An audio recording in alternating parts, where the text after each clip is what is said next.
NCIB times ಮೀಡಿಯಾಗೆ ಸ್ವಾಗತ. ನಾನು ದರ್ಶನ್ ಹುಣಸೂರು. ಗವಿಗಂಗಾಧರೇಶ್ವರ ದೇವಸ್ಥಾನದಲ್ಲಿ ಸಂಕ್ರಾಂತಿಯ ವಿಸ್ಮಯ. ಶಿವಲಿಂಗ ಸ್ಪರ್ಶಿಸಿದ ಸೂರ್ಯರಶ್ಮಿ. ಸೂರ್ಯನು ದಕ್ಷಿಣದಿಂದ ಉತ್ತರಕ್ಕೆ ಪಥವನ್ನ ಬದಲಾಯಿಸುವ ವೇಳೆ ಗವಿಗಂಗಾಧರೇಶ್ವರ ದೇವಸ್ಥಾನದಲ್ಲಿರುವಂತಹ ಶಿವನ ಮೂರ್ತಿಗೆ ಸೂರ್ಯನ ಕಿರಣಗಳು ಸ್ಪರ್ಶ ಮಾಡುತ್ತೆ. ವರ್ಷದ ಮೊದಲ ಸುಗ್ಗಿ ಹಬ್ಬವಾದ ಮಕರ ಸಂಕ್ರಾಂತಿಯನ್ನ ನಾಡಿನ ಎಲ್ಲೆಡೆ ಅತ್ಯಂತ ಸಂಭ್ರಮ ಸಡಗರದಿಂದ ಆಚರಣೆ ಮಾಡಲಾಗಿದೆ. ಬೆಂಗಳೂರಿನ ಗವಿಗಂಗಾಧರೇಶ್ವರ ದೇವಸ್ಥಾನದಲ್ಲಿ ವಿಶೇಷ ವಿಸ್ಮಯಕ್ಕೆ ಸಾಕ್ಷಿಯಾಯಿತು. ಸೂರ್ಯನು ದಕ್ಷಿಣದಿಂದ ಉತ್ತರಕ್ಕೆ ಪಥವನ್ನ ಬದಲಾಯಿಸುವ ವೇಳೆ ಗವಿಗಂಗಾಧರೇಶ್ವರ ದೇವಸ್ಥಾನದಲ್ಲಿರುವಂತಹ ಶಿವನ ಮೂರ್ತಿಗೆ ಸೂರ್ಯನ ಕಿರಣಗಳು ಸ್ಪರ್ಶ ಮಾಡುತ್ತೆ. ಗರ್ಭಗುಡಿಯಲ್ಲಿರುವಂತಹ ನಂದಿಯ ಕೊಂಬಿನ ಮೂಲಕ ಶಿವಲಿಂಗವನ್ನ ಸೂರ್ಯರಶ್ಮಿ ಸ್ಪರ್ಶವನ್ನ ಮಾಡಿರುವಂತದ್ದು. ಈ ವಿಸ್ಮಯ ಮತ್ತು ಕೌತುಕವನ್ನ ಕಂಡು ಭಕ್ತರು ಪುಳಕಿತರಾಗಿದ್ದಾರೆ. ಗವಿಗಂಗಾಧರೇಶ್ವರನಿಗೆ ಸಂಜೆ 5:02 ಸೂರ್ಯನ ರಶ್ಮಿ ಸ್ಪರ್ಶವಾಯಿತು.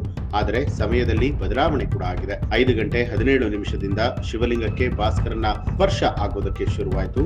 ಮೊದಲು ದೇಗುಲದ ಹಂಸದ್ವಾರದ ಮೂಲಕ ನಂದಿಯನ್ನ ಸ್ಪರ್ಶಿಸಿದ ಭಾಸ್ಕರ ಬಳಿಕ ನಂದಿಯ ಕೊಂಬಿನ ಮೂಲಕ ಹಾದು ಹೋಗಿ ಶಿವಲಿಂಗವನ್ನ ಸ್ಪರ್ಶ ಮಾಡಿದ್ದಾನೆ. ಸೂರ್ಯರಶ್ಮಿ ಗರ್ಭಗುಡಿ ಪ್ರವೇಶವನ್ನ ಮಾಡುತ್ತಲೇ ಗಂಗಾಧರನಿಗೆ ದೀಪಾರಾಧನೆ ಪ್ರಾರಂಭ ಮಾಡಲಾಯಿತು. ಸೂರ್ಯರಶ್ಮಿ ಸ್ಪರ್ಶದ ವೇಳೆಯಲ್ಲಿ ಗವಿಗಂಗಾಧರೇಶ್ವರನಿಗೆ ಪೂರ್ಣಕುಂಭ ಅಭಿಷೇಕವನ್ನ ಕೂಡ ಮಾಡಲಾಯಿತು. ಇನ್ನು ದೇವಸ್ಥಾನದಲ್ಲಿ ಬೆಳಿಗ್ಗೆ 5 ಗಂಟೆಯಿಂದಲೇ ವಿಶೇಷ ಪೂಜೆ ಅಲಂಕಾರವನ್ನ ಮಾಡಲಾಗಿತ್ತು.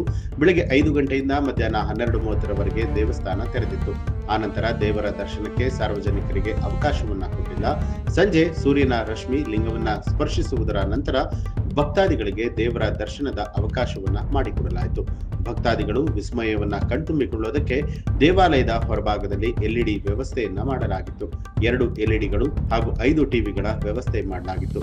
ದೇವಸ್ಥಾನದ ಆವರಣದಲ್ಲಿ ಭಕ್ತರಿಗಾಗಿ ಟೆಂಟ್, ಶಾಮಿಯಾನದ ವ್ಯವಸ್ಥೆಯನ್ನ ಕೂಡ ಕಲ್ಪಿಸಲಾಗಿತ್ತು. ಒಟ್ಟಾರೆಯಾಗಿ ಬೆಂಗಳೂರಿನ ಬಸವನಗುಡಿಯಲ್ಲಿರುವಂತಹ ಗವಿಗಂಗಾಧರೇಶ್ವರ ದೇವಸ್ಥಾನದಲ್ಲಿ ಸೂರ್ಯನ ರಶ್ಮಿ ಚಮತ್ಕಾರವನ್ನ ಕಂಡು ಭಕ್ತರು ಬೆರಗಾದರು. ಭಕ್ತಿ ಭಾವದಲ್ಲಿ ಮಿಂದೆದ್ದರು. ಈ ಒಂದು ಮಾಹಿತಿಯ ಕುರಿತಾಗಿ ನಿಮ್ಮ ಅನಿಸಿಕೆಯನ್ನ ಕಮೆಂಟ್ ಮಾಡಿ. ಹಾಗೆ ನೀವೇನು ಕೂಡ ನಮ್ಮ ಚಾನೆಲ್ ಅನ್ನ ಸಬ್ಸ್ಕ್ರೈಬ್ ಮಾಡಿಲ್ಲ ಅನ್ನುವಂಥದ್ದಾದ್ರೆ ಈಗಲೇ ಸಬ್ಸ್ಕ್ರೈಬ್ ಮಾಡಿ, ಬೆಲ್ ಐಕಾನ್ ಒತ್ತಿ.